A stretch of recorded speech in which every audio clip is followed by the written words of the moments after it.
Welcome to the bird media. నేను మీ పవన్ కృష్ణమూర్తి.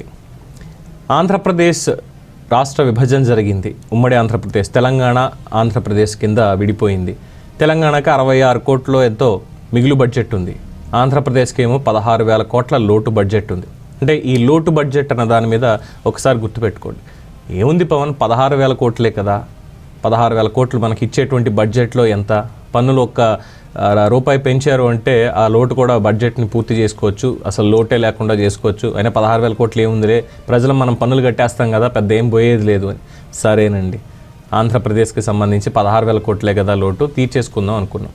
భారతదేశానికి ఉన్నటువంటిది అంటే అప్పులు కూడా చూసుకోవాలి. లోటు బడ్జెట్తో పాటు అప్పులు కూడా చూసుకుంటే దాదాపుగా 10 నుంచి 11 లక్షల కోట్ల అప్పు అనేది ఆంధ్రప్రదేశ్కి ఉంది. భారతదేశంతో పోలిస్తే ఆంధ్రప్రదేశ్ అప్పు ఎంత? 11 లక్షల కోట్లు మనది. భారతదేశానికి 157 లక్షల కోట్లు.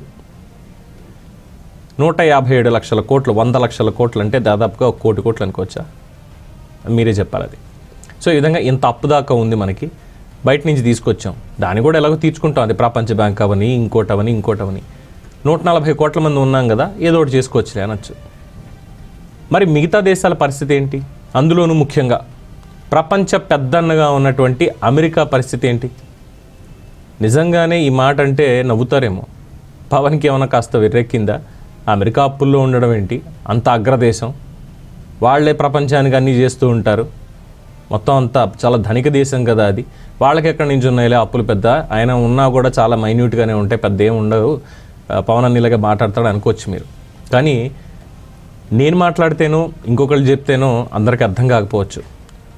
ట్రంప్ని గెలిపించి ఆయన గెలుపులో కీలక పాత్ర పోషించి ఆయన కోర్ టీంలో ఉన్నటువంటి ఎలన్ మస్క్ చెప్తే నమ్మొచ్చు కదా. ఎస్, ఎలన్ మస్క్ చేసినటువంటి రచ్చ అంతా ఇంత కాదు. ఆల్మోస్ట్ ట్రంప్కి ఇంకా గుడ్ బై చెప్పేశాడు ఆయన. గుడ్ బై చెప్పేసి ఈయనతోటి వర్కౌట్ అవ్వదు, అనవసరంగా తప్పు చేసేనేమో అనేటువంటి విధంగా ఆయన వ్యాఖ్యానాలు ఇవన్నీ ఉంటున్నాయి. ఎందుకంటే దివాలా అంచున అమెరికా ప్రస్తుతం నించుంది అంటూ ఆయన కొన్ని షేర్ చేసుకున్నారు.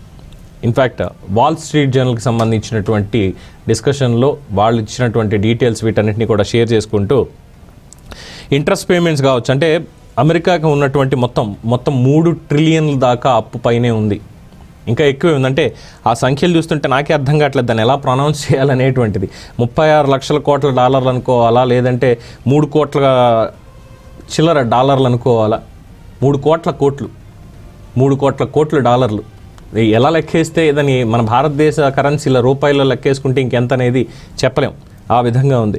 సో దేనికి చేస్తున్నారు? ముఖ్యంగా అక్కడ జరిగేటువంటిది, ముఖ్యంగా ట్రంప్ వచ్చినటువంటి తర్వాత అంతకుముందు ఉన్నటువంటి ఆర్థిక విధానాలు కావచ్చు, ఇతరత్ర ఇవన్నీ ఓకే. కానీ ట్రంప్ సరే ఆయన పెద్ద బిజినెస్ మ్యాన్, వచ్చిన తర్వాత బాగానే క్లియర్ చేస్తాడు అని చెప్పి మద్దతు ఇచ్చుకున్నారు. కానీ ట్రంప్ చేసేటువంటి ఖర్చులు ఇంకా అధికమైపోయి, ముఖ్యంగా అనవసరపు ఖర్చు, డిఫెన్స్కి కావచ్చు, లేదంటే మిగతా దేశాలకు సంబంధించి వాళ్ళు చేసేటువంటి కార్యక్రమాలు కావచ్చు, అలాగే కెనడా సరిహద్దులు, ఇంకా ఎవరు కూడా లోపలికి రాకుండా, ఇమిగ్రేషన్ లేకుండా అక్రమంగా వలసదారులు ఎవరైతే వస్తున్నారో అలాంటి వాళ్ళని ఎవరిని ఇంకా రానివ్వకుండా కేవలం ఇది అమెరికా పౌరులకి మాత్రమే అంటూ, అమెరికా పౌరుల రక్షణ కోసమే మేము ఇదంతా చేస్తున్నామంటూ, అలాగే ఎక్కడికి వెళ్ళినా సరే భద్రత భారీగా ఎంత ఖర్చు పెడతారనేది అందరికీ తెలిసిందే అమెరికాలో.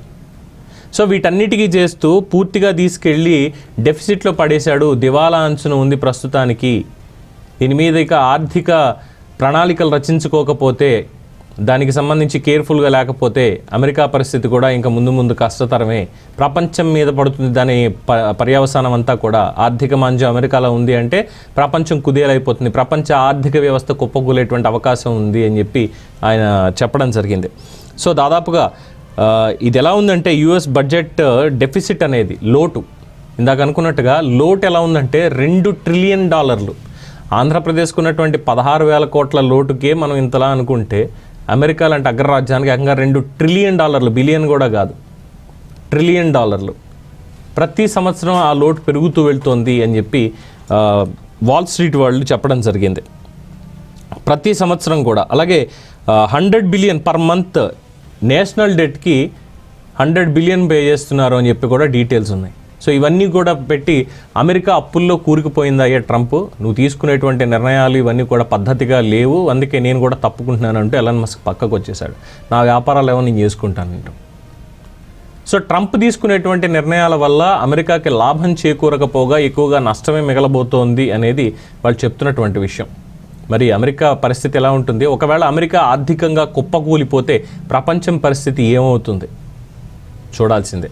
మీరేమనుకుంటున్నారు? ఎలాన్ మస్క్ చేసినటువంటి వ్యాఖ్యల మీద మీ అభిప్రాయాన్ని కామెంట్స్ రూపంలో తెలియజేయండి. చూస్తూనే ఉండండి ది బర్డ్ మీడియా. ఈ వీడియో కనుక మీకు నచ్చినట్టయితే లైక్ చేయండి, షేర్ చేయండి, సబ్స్క్రైబ్ చేయండి. అలాగే పక్కనే ఉన్న బెల్ ఐకాన్ని క్లిక్ చేయండి.